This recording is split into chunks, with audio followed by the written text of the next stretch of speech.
베드로후서 2장 오늘 읽은 말씀을 통해 조심해야 할 사람이 있다는, 조심할 사람에 관한 말씀을 나누고 우리 함께 기도하기를 원합니다.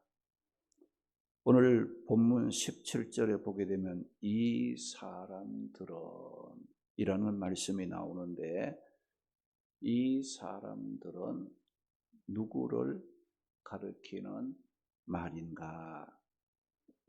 구원받은 성도들에게는 특별히 조심해야 할 사람들이 있다는 말씀입니다.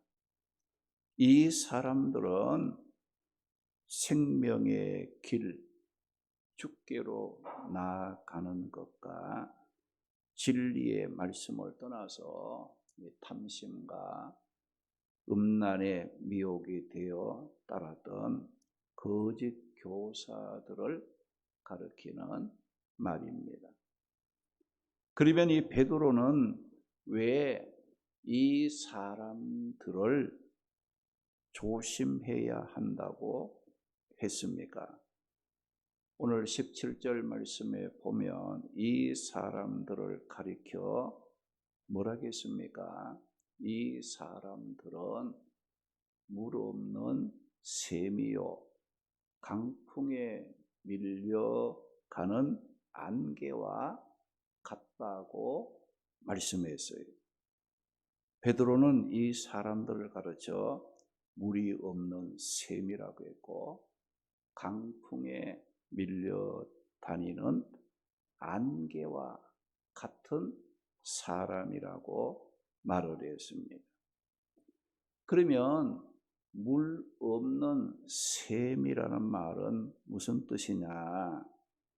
우리가 이 우물, 샘의 존재 목적은 물, 생수를 주기 위해 있는 것입니다.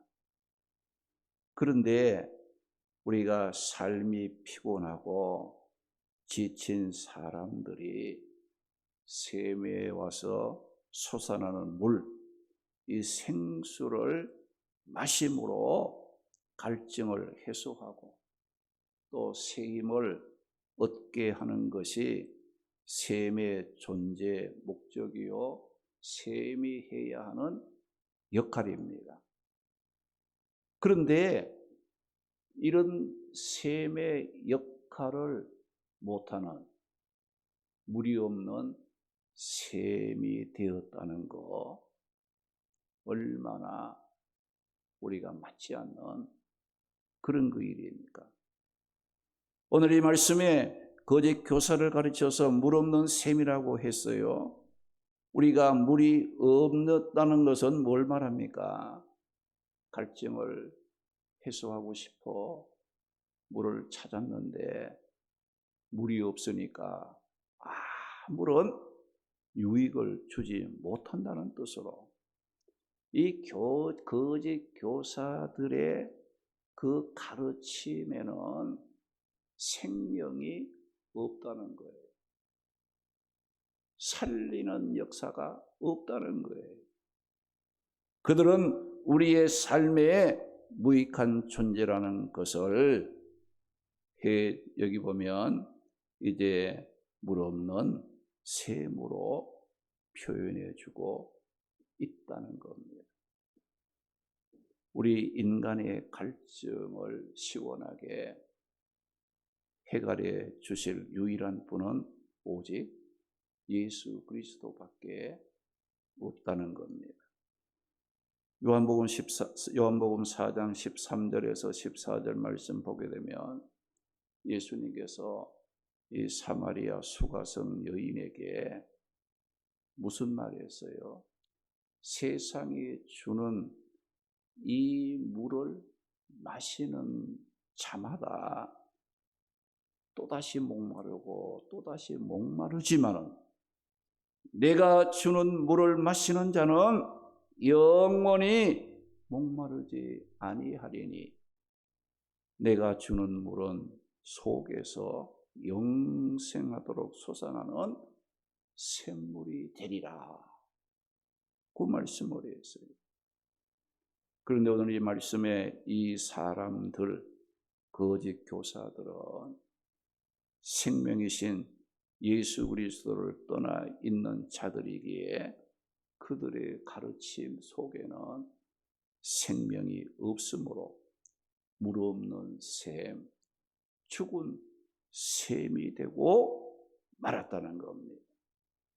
예레미야 2장 13절에 보게 되면 내 백성이 두 가지 악을 행하였나니 곧 그들이 생수의 근원 되시는 하나님을 버린 것과 스스로 웅덩이를 판 것인데 그것은 물을 가두지 못할 터진 웅덩이라고 말씀을 했습니다. 우리가 하나님을 의지하지 않고 악을 행하며 살아가는 삶은 어떤 삶이 된다는 겁니까? 물을 가둘 수 없는 터진 웅덩이와 같은 삶이 되고 만다는 겁니다. 누구든지 하나님을 의지하지 않고 악을 행하며 하나님을 떠나 사는 삶은 물 없는 샘과 같고 터진 웅덩이와 같은 삶이 되고 만다는 겁니다. 그러므로 우리 성도들의 삶이 물 없는 샘이나 터진 웅덩이 같이 생명이 없고 유익을 줄 수 없는 불행한 삶이 되지 않기 위해서는 오늘 말씀에서 말하는 이 사람들, 거짓 교사들은 물 없는 샘이라는 것을 기억하고 여러분들 조심하면서 경계할 줄 알아야 한다는 겁니다. 만약에 조심하지 않으면 물 없는 샘이 되고 맙니다. 터진 웅덩이가 되어서 생명을 잃게 되고 답답한 불행한 삶을 살아갈 수밖에 없습니다. 우리의 삶에는 만남도 좋지만은 우리가 조심 없는 만남은 오히려 영적인 해를 입을 수 있음을 알고 조심해야 한다는 겁니다. 우리 성도들에게는 조심해서 만나야 할 사람도 있고 또 조심해서 해야 할 일도 있습니다. 또 조심해서 읽어야 할 책도 있고 조심해야 할 말도 있고 행동도 있다는 것을 알고 우리가 함부로 살아가서는 안 된다는 것. 우리가 조심하는 자신을 살피며 깨어있는 그런 삶이 우리에게 필요한 겁니다. 고린도후서 6장 14절 말씀에 보면 너희는 믿지 않는 자와 멍에를 함께 매지 말라고 말씀했어요. 왜 그러냐? 의와 불법이 함께 할 수 없습니다. 또 빛과 어두움이 사귈 수가 없기 때문에 우리 믿는 자와 믿지 않는 자는 구별이 되어야지 여러분들 조심하지 않고 여러분들 만나고 교제하고 함께하다 보게 되면 결국 손해는 누가 봅니까? 우리 믿음을 가진 자들이 해를 입게 되는 그런 결과를 가져오기 때문에 우리는 조심할 줄 알아야 합니다. 갈라디아 5장 1절 말씀에 보게 되면 그리스도께서 우리를 자유롭게 하려고 주신 그 자유를 다시 종의 멍에, 죄의 멍에를 매는데 사용하지 않도록 우리는 조심해야 한다고 했습니다. 하나님의 은혜로 구원받은 성도들은 매사에 조심함으로 고린도전서 10장 31절에서 33절에 말씀하신 것 같이 먹든지 마시든지 무엇을 하든지 다 하나님의 영광을 위하여 할 수 있어야 합니다. 또 하나님의 교회에서 거치는 자가 되지 않도록 조심해야 하고 자신의 유익보다 많은 사람들의 구원을 위해 힘쓰는 그런 삶이 우리에게 필요하다는 겁니다. 베드로는 이 오늘 말씀에 이 사람들, 이 거짓 교사들을 가르쳐서 물없는 셈이라고 말하면서 조심해야 한다고 일러주고 있습니다. 그리고 또 베드로는 이 사람들, 거짓 교사를 가르쳐서 그들을 어떤 사람이라고 하면서 조심해야 한다겠습니까? 17절 말씀에 보면 이 사람들은 강풍에 밀려가는 안개와 같다고 말을 했어요. 거짓 교사들은 강풍에 밀려가는 안개와 같다는 것인데, 그럼 이 강풍에 밀려가는 안개라는 말은 무슨 뜻입니까? 여러분, 이 안개는 밤에 생성이 되어 아침에 잠깐 보였다가 햇빛이 비치면 언제 있었던 양 사라지는 것이 안개입니다. 그런데 야고보서 4장 14절 보게 되면 우리 인생을 가르쳐서 잠깐 보이다가 없어지는 안개와 같은 인생이라고 말씀하기도 했습니다. 그런데 이렇게 여러분들 안개는 그저 가만히 놓아두어도 잠깐 보이다가 그냥 사라져버려요. 이런 안개에 거친 바람, 이 강풍이 분다면 어떻게 되겠습니까? 더 그냥 눈 깜짝할 사이에 어디로 흩어진지도 모르는 그런 일들이 일어나게 될 것입니다. 이렇게 안개라는 것은 그저 가만히 놓아두어도 보잘것없고 약한 것인데 거기에 바람까지 분다면 흔적이 금방 사라집니다. 이리저리 날아가 버리고 마는 겁니다. 오늘 말씀에 거짓 교사들을 가르쳐 강풍에 밀리는 안개라고 했는데 이것은 거짓 교사들은 잠깐은 화려하게 보일 수 있고 잠깐은 능력 있는 것처럼 보일 수는 있지만은 거센 바람에 밀려 흔적 없이 사라지는 존재와 같은 자들이다는 것을 일러주고 있습니다. 거짓 교사들은 생명의 빛이 되신 예수 그리스도께서 오시면 흔적도 없이 사라질 허무한 존재요, 약하고 약한 존재라는 것을 일러주고 있습니다. 우리 인생이 안개와 같이 약하고 또 부족함이 많지만은 그러나 우리가 약하지만은 가치 있게 강하게 담대하게 살려면 예수 그리스도 안에 살아야 됩니다. 거짓 교사들을 조심해야 합니다.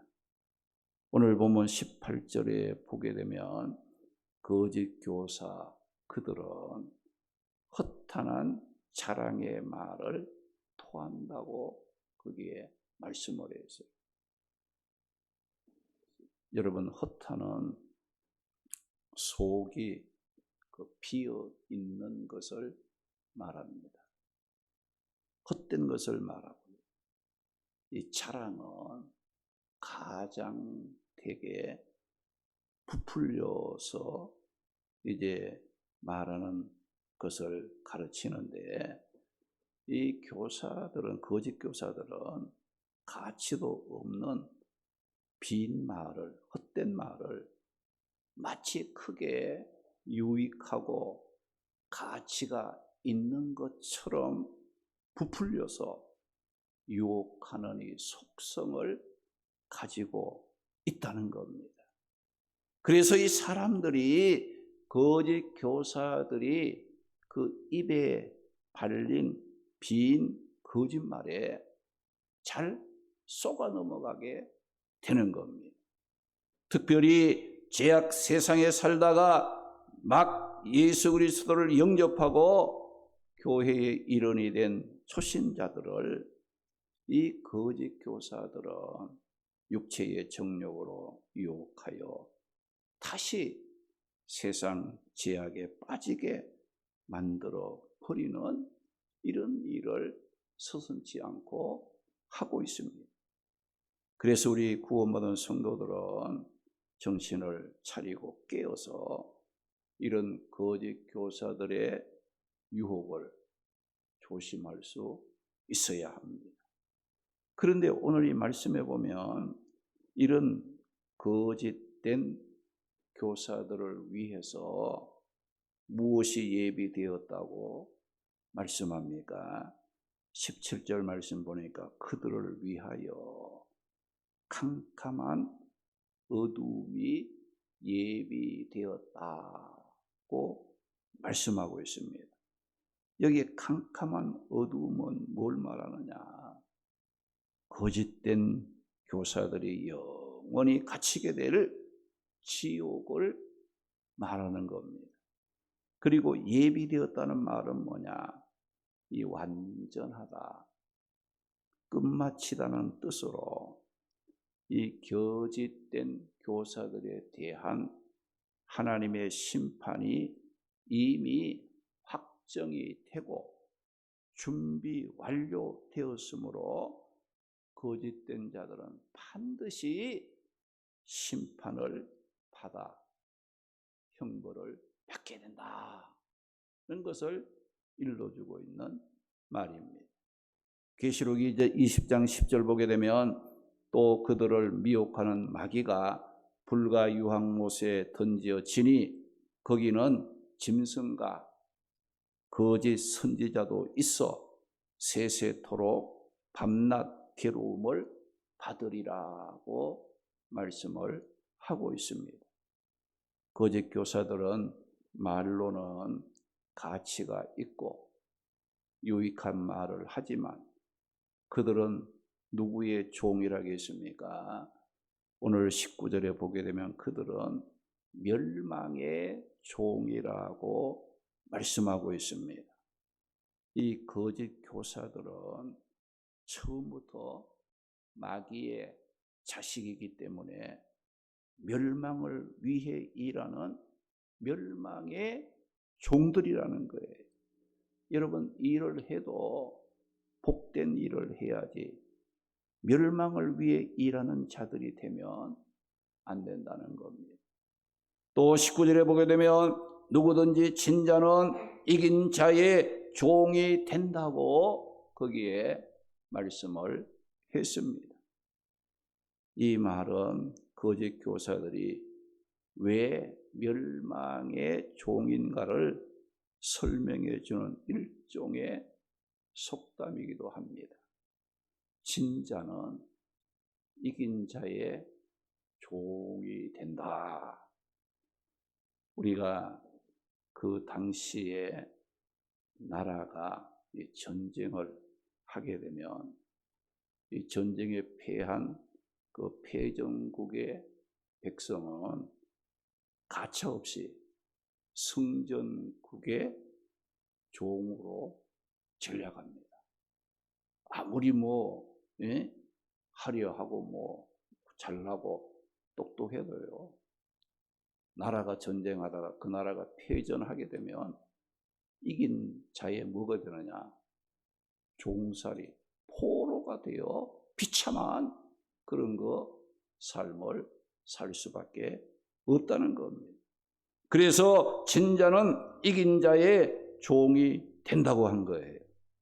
여러분, 내가 믿음을 지키지 못하고 말씀대로 순종하지 못하고 하나님의 기뻐하는 길을 걷지 못하고 여러분들 죄에게 지면은 누구의 종이 될까요? 죄의 종이 되는 겁니다. 여러분들 마귀에게 지면 누구의 종이에요? 마귀의 종이 되는 거예요. 내가 말씀대로 순종하며 마귀를 이기면 누구의 종이 되니까요? 하나님의 종이 되는 거예요. 예수 그리스도의 사람이 되는 거예요. 그래서 이 진자는 이긴 자의 종이에요. 내가 말씀대로 순종해서 마귀를 이기고 거짓을 이기면 하나님의 백성이지만은 여러분 자꾸 지면은 죄에 지고 마귀에게 지고 불의에 지고 인간의 생각에 정욕에 육신에 지면은 누구의 종이에요? 거짓의 종이에요. 마귀의 종이에요. 멸망의 종이 될 수밖에 없다는 거예요. 바로 이 거짓 교사들이 그렇다는 거예요. 그들은 하나님을 떠나고 생명에 주신 주님을 떠나서 죄의 종이 되고 거짓의 종이 되고 그런 것들, 그들은 자연히 무슨 종이 되냐? 멸망의 종이 되는, 그들에게 준비된 것은 뭐냐? 캄캄한 어둠, 영원히 멸망받을 지옥불이 그들을 위해서 예비되어 있다고 오늘 말씀을 했습니다. 그러므로 우리 성도들은 기도와 말씀과 예수 그리스도의 십자가의 능력을 앞장 세우고 죄와 사망과 마귀와 싸워 이겨야 합니다. 이겨야 하나님의 사람들이에요. 지면은 왜 마귀의 종 되는 거예요? 죄의 종이 되는 거예요. 불행하게 된다는 거예요. 여러분, 지면 멸망의 종으로 전락하고 만다는 겁니다.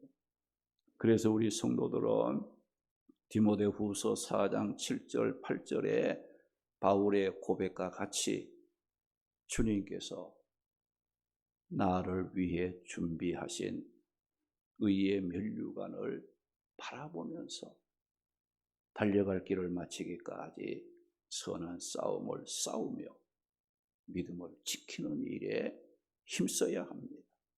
사랑하는 성도 여러분, 구원받은 성도들은 조심해야 할 사람들이 있음을 알아야 합니다.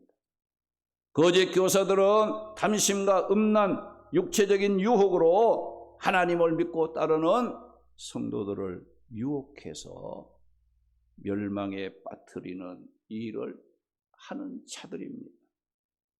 오늘 말씀에 이 사람들을 가르쳐서 물 없는 샘이요 강풍에 밀려가는 안개라고 말씀하심으로써 거짓 교사들에게는 생명이 없습니다. 이들은 화려해 보이고 강하게 보이는 것지만은 약한 자들이고 무익한 존재들이라고 말씀했습니다. 거짓 교사들은 멸망의 종들이기 때문에 캄캄하고 어둠의 지옥의 형벌과 저주가 그들에게 준비되어 있다고 했습니다. 거짓 교사들의 유혹은 어느 시대에나 있었고 지금도 있고 예수님 재림할 때까지 거짓된 자들의 유혹은 계속 될 것입니다. 더욱이 마지막 때가 될수록 더욱 거짓된 자들의 활동이 왕성할 것이고 그들의 유혹이 담대해질 것입니다. 우리 모두는 구원자 예수님을 믿고 의지하고 진리의 말씀으로 무장하고 기도함으로 거짓된 유혹을 이기고 끝까지 믿음을 지킴으로 주님의 앞에 의의 면류관, 생명의 면류관을 받아서는 복된 성도들이 되시기를 주님의 이름으로 축원합니다. 할렐루야.